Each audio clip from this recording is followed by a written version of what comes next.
pessoal, tudo bem? Fábio Marçal para mais uma correção e comentários de questões de prova de concurso. Uma inscrita no canal nos enviou uma prova que ela realizou, né, da Banca IBAN da cidade de Pinheiral, concurso da Prefeitura de Pinheiral. Foi realizado em 2022.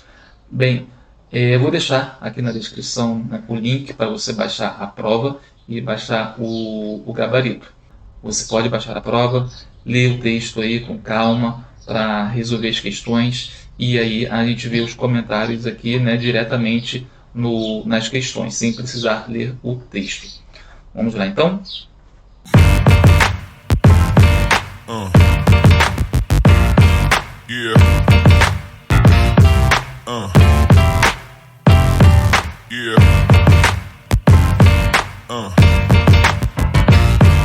É uma prova que foi realizada para o cargo de professor 1. O texto é esse aqui, ó. Tem como título Pedaço do Meu Coração que Anda.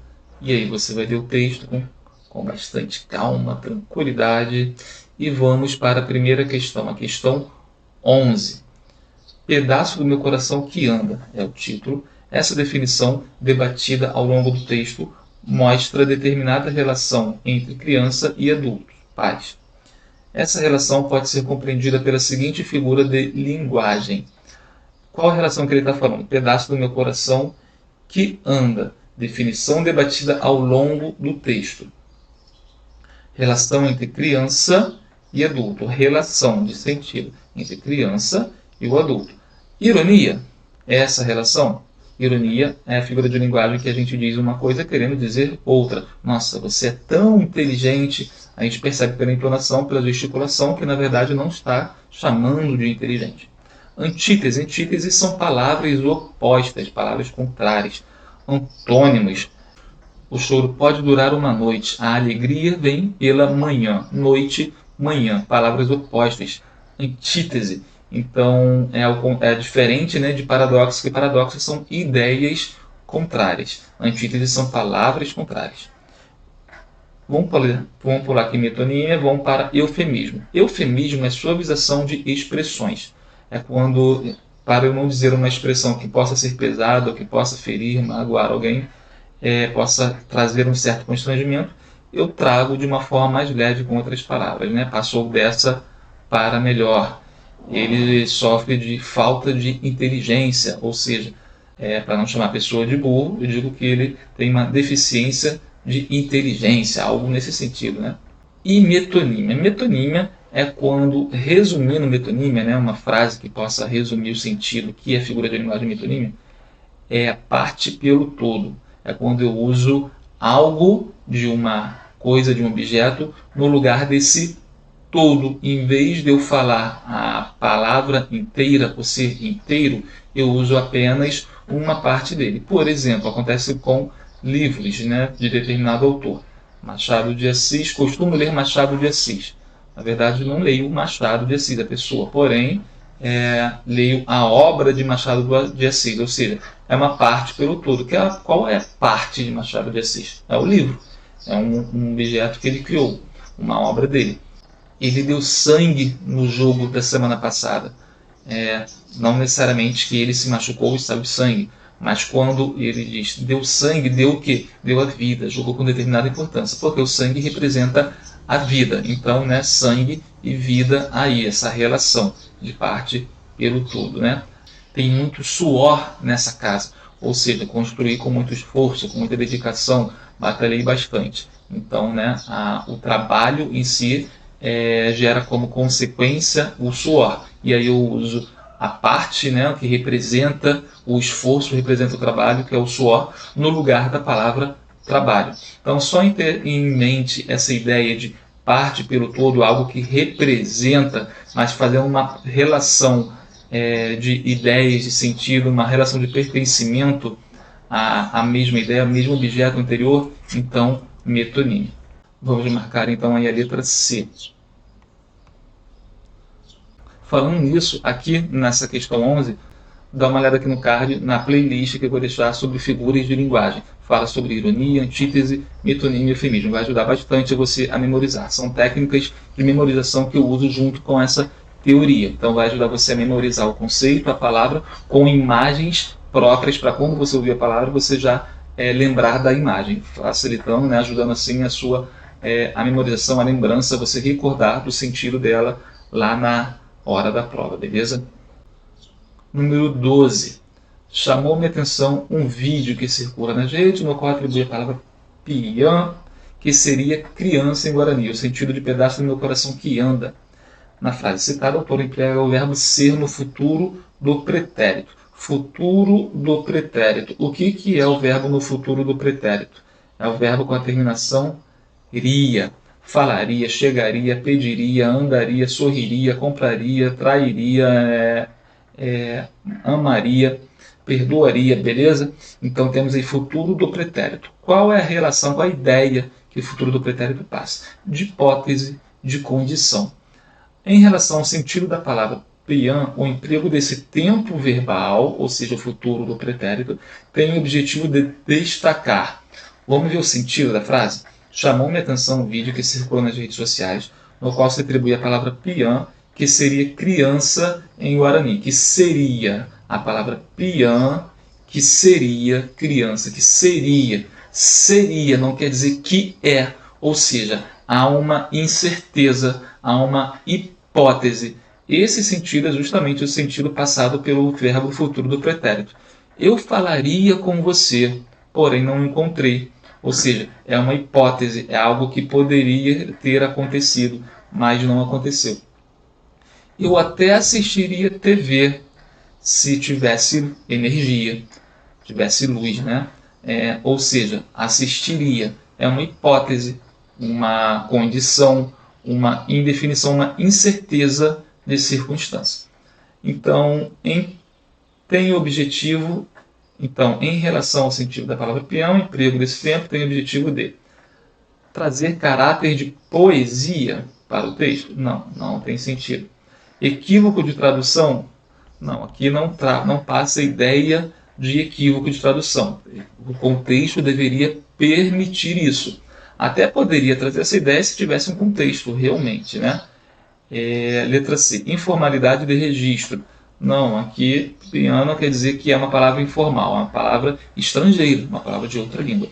Desconhecimento de fonte. Essa seria a opção mais próxima realmente, porque o seria é uma ideia de indefinição, de incerteza do termo, do significado da palavra piano. Por que isso? Um vídeo que circula, na qual atribui ao vídeo que circula na rede, no qual atribui a palavra. Porém, quando a gente vai lá no texto, a gente acha essa frase aqui. Não consegui confirmar nos dicionários disponíveis a veracidade dessa informação. Ou seja, ausência de fonte, desconhecimento da fonte. Por isso traz essa indefinição do termo, né? Pian, e foi utilizado aí o verbo no futuro do pretérito. Questão número 13. No segundo parágrafo, a autora explica a razão de um constrangimento que sente. Tal constrangimento tem relação com o fator da vida da autora. Um constrangimento em relação com o fator da vida da autora. Segundo parágrafo. Vamos olhar no segundo parágrafo para ver que constrangimento é esse. O constrangimento vem do fato de que, depois de chafurdar, então temos aqui constrangimento, e agora temos a palavra chafurdar. Entender, né?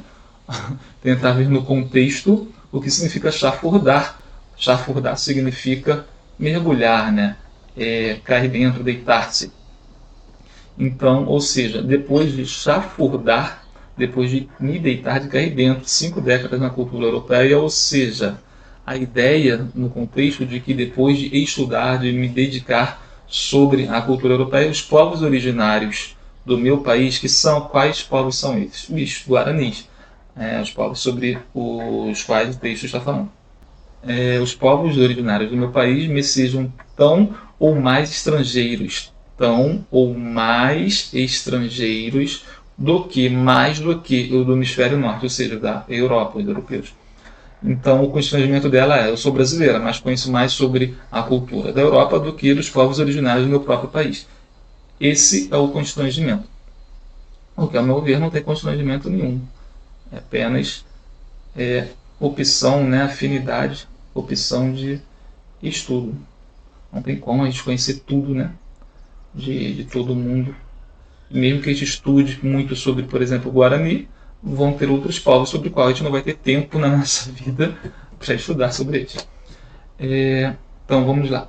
Origem popular. Esse seria o constrangimento, porque tem um fator na vida da autora de questão de origem popular. Não passa esse sentido, né? Nem ela ter uma origem popular não diz nada disso sobre o texto, nem também sobre a palavra ser de origem popular, até porque não é de origem popular.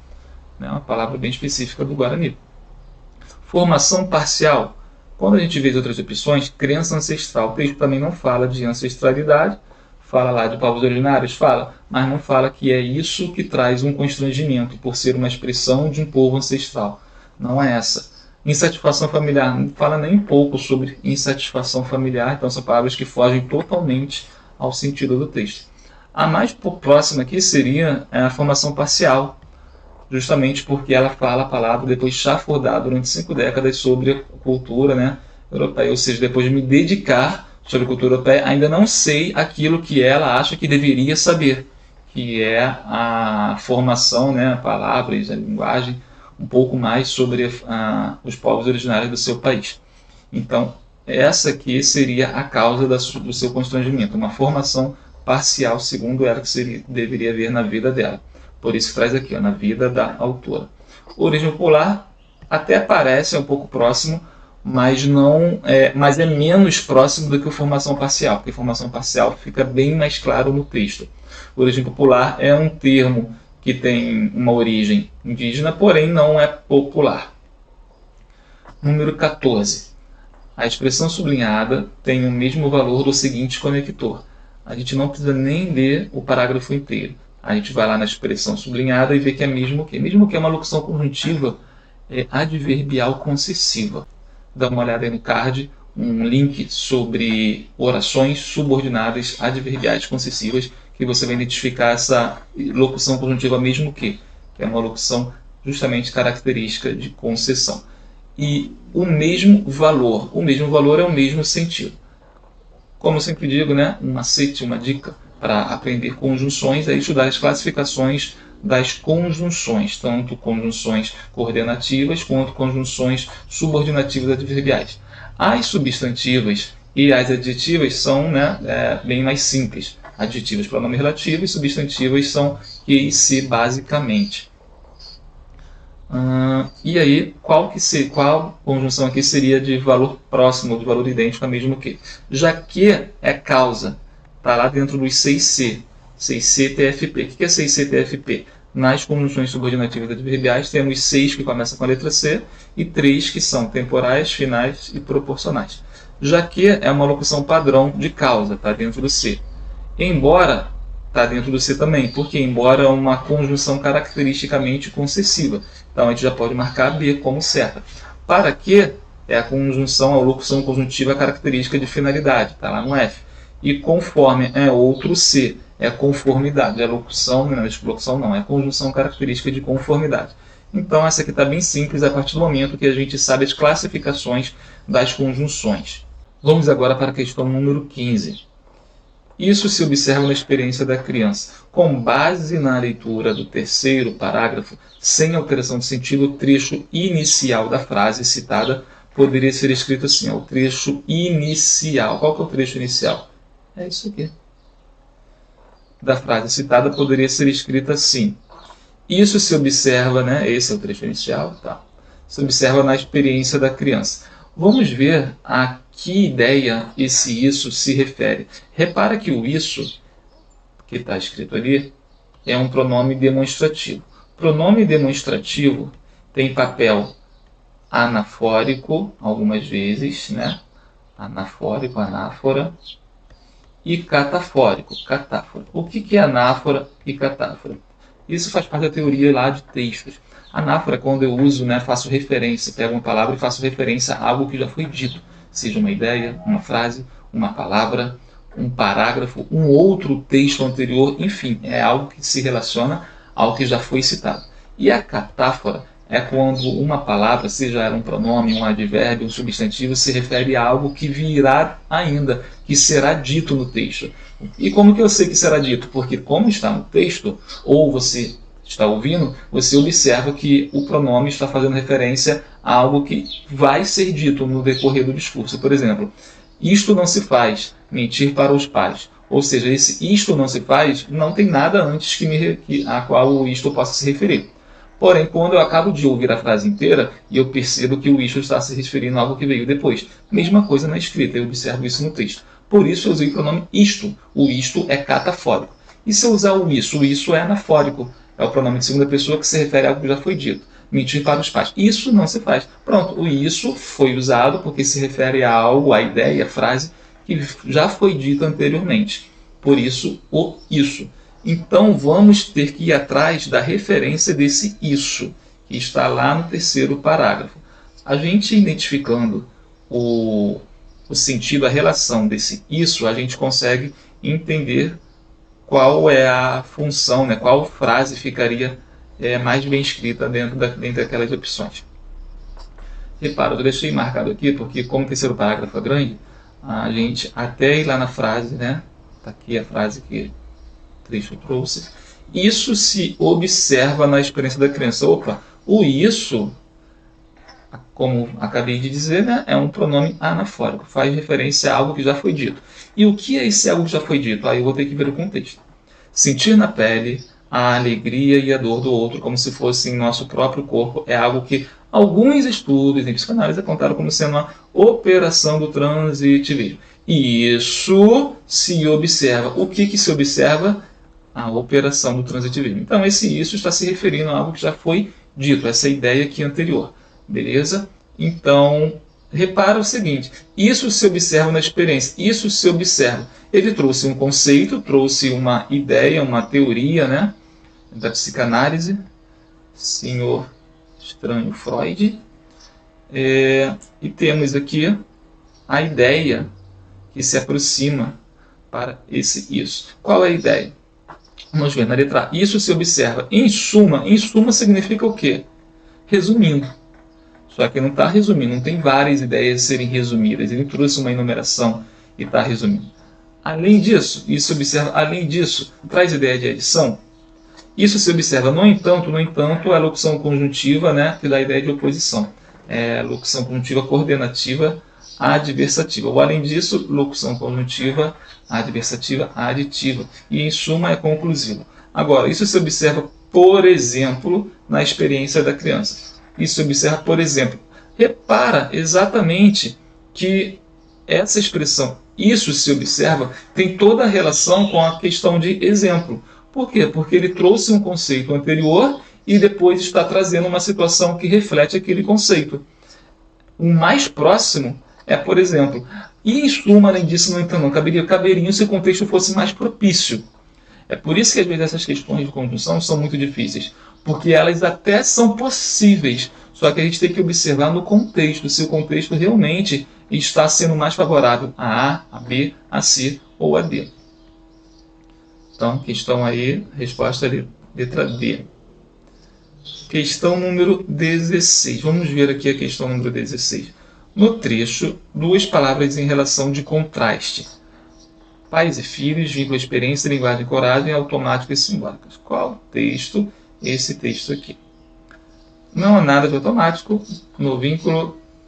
Eles falam lá, automático. Não há nada de automático no vínculo que se estabelece entre pais e filhos. Pois, aqui ele faz uma afirmação e aqui traz, né, a explicação dessa afirmação.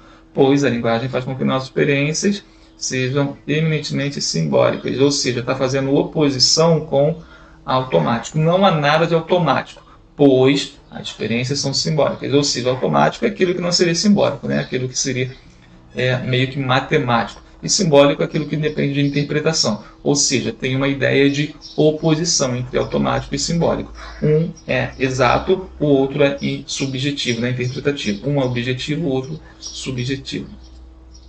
Então, essas duas palavras seriam as palavras naquele texto mais próximas, né, de serem essa relação de contraste, de oposição. automática e simbólicas. Linguagem e coragem? Não tem ideia oposta entre linguagem e coragem no texto. Vamos ver. Linguagem e coragem. Pois a linguagem faz com que nossa experiência se relacionada pela natureza envolve grande dose de coragem. A experiência eminentemente simbólica. Não, o que faz a ideia de coragem aqui? Coragem está relacionada à simbólica, não está relacionada nem à linguagem. Então não tem sentido. Vínculo, experiência e depois pais e filhos. Vínculo e experiência, no vínculo que se estabelece entre os pais e filhos. Depois a linguagem faz com que nossas experiências sejam eminentemente simbólicas. Automático no vínculo. Na verdade, no vínculo não há automatismo, ao simbolismo. Então, o vínculo e a experiência, eles são quase sinônimos, né? Eles não são opostos. Eles estão falando praticamente da mesma coisa. O vínculo é o tipo de experiência.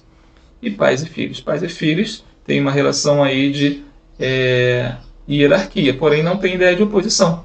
Vínculo entre pais e filhos. Não está opondo pais e filhos. É só uma questão de estar diferenciando a hierarquia entre as pessoas. Então, resposta letra D.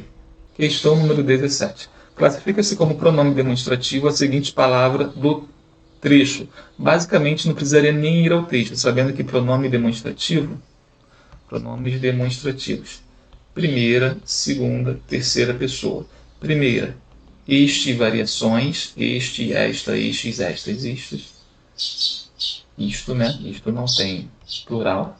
Dá uma olhada no card aí, o vídeo sobre pronomes, tudo sobre pronomes.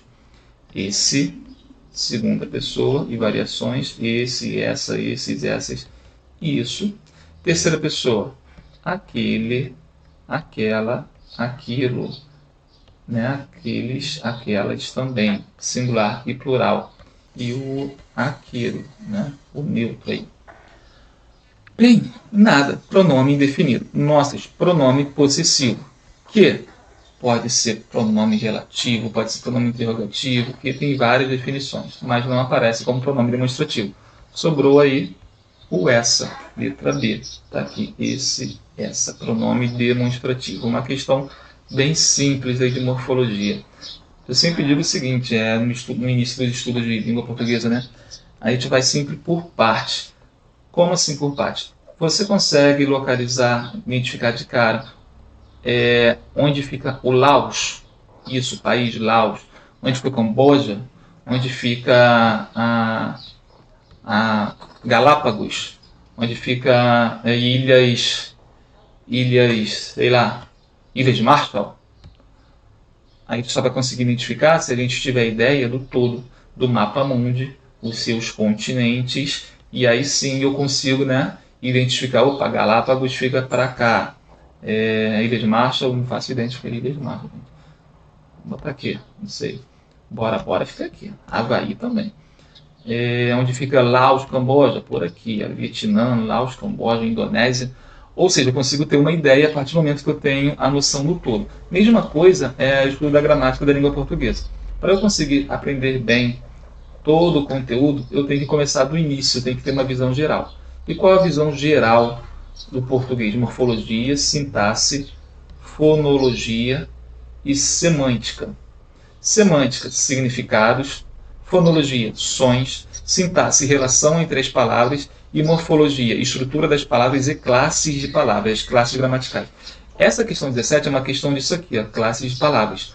Quando você for começar a estudar português, você tem que começar por morfologia. Conhecer todas as 10 classes gramaticais, as 10 classes de palavras. Artigo, substantivo, adjetivo, numeral, pronome, verbo, advérbio, preposição, condição, interjeição. As 6 variáveis e as 4 invariáveis. Conhecendo toda essa classe, exemplos dela, definição, aí sim você vai poder pular para a sintaxe. Porque sintaxe é a relação entre essas palavras. Toda vez que a gente vai fazer análise sintática, a gente recorre à classe gramatical. Tem que saber a classe gramatical. Fonologia e semântica são itens soltos, a gente consegue estudar de forma isolada. É como se fosse, né, a Lua e o Sol. A gente não precisa conhecer o continente, os continentes, né, para estudar a Lua e o Sol. Eu tenho que saber apenas que são planetas, Lua e Sol. Então é como se o fonética fosse a Lua e semântica fosse o Sol, né? Eu consigo estudar de forma separada, mas ainda tem relação com o planeta Terra. Então, feita essa analogia aí, já ajuda você a direcionar o seu estudo. Questão número 18. A oração subordinada sublinhada é do seguinte tipo. Olha que legal, ele já traz a oração subordinada, ele já traz o nome, ele já traz 50% da questão. Eu vou lá no texto e procuro a oração subordinada. Qual é a oração subordinada que aparece no texto? É a que está sublinhada, né? Justamente como ele fez questão aí de apontar. Qual é a oração sublinhada? É aquela que começa pelo que. Está aqui marcado que. No vínculo que se estabelece. Quando a gente vê o que tem várias funções. Bem, uma das funções do que é ser conjunção ou também pode ser pronome relativo. Ele vai ter essa função, ou conjunção integrante, né? Vou botar aqui, conjunção subordinativa, conjunção integrante e pronome relativo. Esses três tipos de conectivos são conectivos das orações. Conjunção subordinativa, oração subordinada adverbial. Conjunção integrante, oração subordinada substantiva. E pronome relativo, oração subordinada adjetiva. Então, o que ele pode fazer parte de uma dessas três tipos de orações.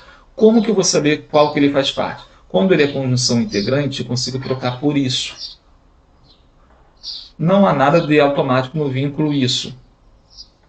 Não tem sentido. Conjunção subordinativa. Aí a gente teria que conhecer a relação entre as frases. Nada de automático no vínculo que se estabelece seriam aquelas relações. C, C, P, F, P. 6 com letra C. Causa, consequência, conformidade, condição, comparação, concessão. E a TFP, temporal, final, proporcional. Não há relação entre essa oração sublinhada e a oração anterior, dentro dessas 9 classificações. E sobrou então o pronome relativo. Qual a ideia de pronome relativo? É quando ele está iniciando uma oração que explica a oração anterior, ou restringe. Como assim eu consigo trocar esse que por o qual e variações? Por que o qual e variações? Deixa eu escrever aqui do lado. Por que o qual e variações? Porque o qual e variações, o qual, a qual, os quais e as quais, é justamente um pronome relativo padrão. Então, quando eu pego o que e vejo que na frase eu consigo trocar aqui por o qual, não há nada de automático no vínculo o qual se estabelece entre pais. Beleza. Fez sentido? Fez mais sentido do que trocar por isso ou isto. Não há nada de automático no vínculo isto. Ou seja, não é conjunção integrante. Pronome relativo está aqui. Não há nada de automático que se estabelece do vínculo que se estabelece, o vínculo o qual se estabelece. É pronome relativo. Se é pronome relativo, eu vou chamar essa oração de subordinada adjetiva. E tem 2 classificações para adjetivo. Dá uma olhada no card aí sobre a oração subordinada adjetiva para melhorar o seu conteúdo, o seu aprendizado. Temos a explicativa e temos a restritiva. A explicativa é quando tem vírgula, simples assim. E a restritiva não tem vírgula. Quando a gente olha aqui nessa frase, nessa expressão, a gente vai ver que não tem vírgula. Se não tem vírgula, então é uma oração subordinada adjetiva restritiva. Restritiva não tem vírgula. A oração subordinada sublinhada, viu como que agora faz mais sentido? Oração subordinada. É do seguinte tipo, subordinada a adjetiva restritiva. Como que eu sei? O que igual a o qual. Beleza? Então, uma questão relativamente simples a partir do momento que a gente conhece as orações. Dá uma olhada lá na minha playlist sobre orações subordinadas adverbiais, coordenadas e adjetivas, para você ficar fera em tipos de orações, em classificações das orações. 19. No 6º parágrafo, a autora faz um confronto entre os sentidos da palavra piã e filho. De acordo com a exposição da autora, um traço de significado, olha que legal, um traço de significado que distingue a primeira palavra da segunda que distingue piã e filho, um traço de significado. Chamou minha atenção um vídeo que circula nas redes no qual se atribui a palavra piã, que seria criança em Guarani. O sentido de pedaço do meu coração que anda. Opa, então pian é a mesma coisa que criança? Sim, é a mesma coisa que criança, só que é no sentido de ser uma parte que anda. Não é só uma criança ou um filho, né? Na verdade a palavra filho que é usada aqui, a palavra filho. Não é só filho no sentido de ser descendente, mas é filho no sentido de ser uma parte da pessoa. Então há realmente aqui uma amplitude da noção de pertencimento. Essa criança não é só uma criança, é um filho. E por ser filho, é uma parte que saiu de mim, uma parte minha ainda que anda, a parte do coração que anda. Ou seja, uma amplitude da noção da palavra filho, que não é só questão de descendência, mas de pertencimento fazendo parte. Desconfiança, nada a ver. A gente percebe que não tem ideia de desconfiança nenhuma na proteção dos pais, a gente não fala nada sobre isso.